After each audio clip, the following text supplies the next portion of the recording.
Bonjour à tous. Malheureusement, je n'ai pas pu faire plus tôt le débrief du classique entre le Paris Saint-Germain et l'Olympique de Marseille, mais je tenais vraiment, même avec 2 jours de retard, de vous le faire quand même et qu'on revienne sur certains points de cette rencontre qui s'est passée ce dimanche. Le Paris Saint-Germain s'est de nouveau imposé contre l'Olympique de Marseille, s'est imposé 3-1, mais je trouve que c'est pas une victoire méritée. C'est pas une victoire logique. C'est plus une victoire du football.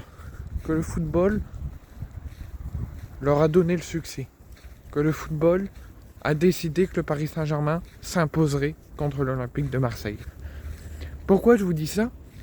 Parce que par rapport aux dernières années, par rapport au dernier Classico, où généralement le Paris Saint-Germain l'emportait souvent, mais où l'Olympique de Marseille était fortement en difficulté, qu'il y avait beaucoup d'erreurs, beaucoup de lacunes, qu'on laissait beaucoup d'espace aux Parisiens, on se faisait prendre de tous les côtés, tandis que là, on voyait vraiment un beau Classico. On voyait vraiment une équipe qui se battait à 50-50 sur les deux équipes. Que les deux équipes mettaient le même compartiment, mettaient la même efficacité, le même jeu. Ah, bien sûr, avec un petit peu plus de talent et un petit peu plus de technicité côté parisien, parce qu'avec leurs grands joueurs et leur grand système de jeu, ils peuvent faire mal et collectivement quand ils contrôlent, ça fait mal. Mais on voyait que ça s'équilibrait tous les deux et que les deux se battaient pour quelque chose. Malheureusement, le Paris Saint-Germain a mené 2-0 avec notamment un but d'Ousmane Dembélé. Pour moi, j'étais très déçu à ce moment-là qu'on soit mené 2-0.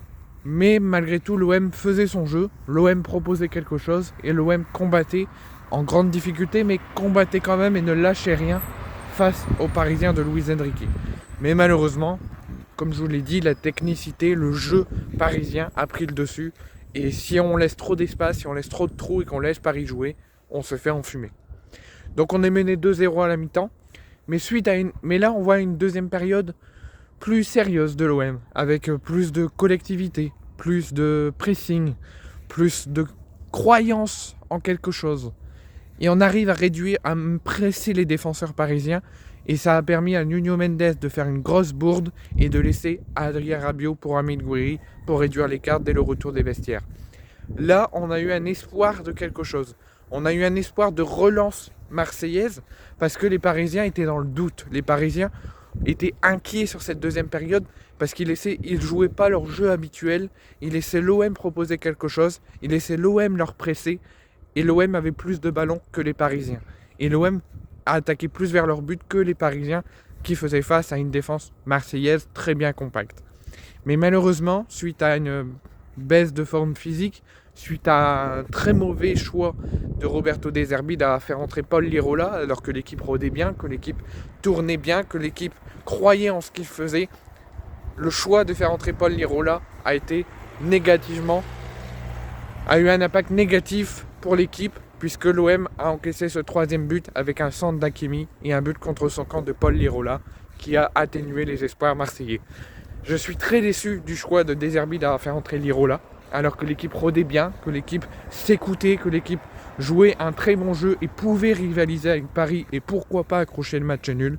Mais je pense qu'avec l'entrée de Paul Lirola, ça a fait chuter la baisse physique des joueurs et des défenses marseillais qui étaient bien et qui a permis du coup à Paris de mettre ce troisième but et de s'imposer.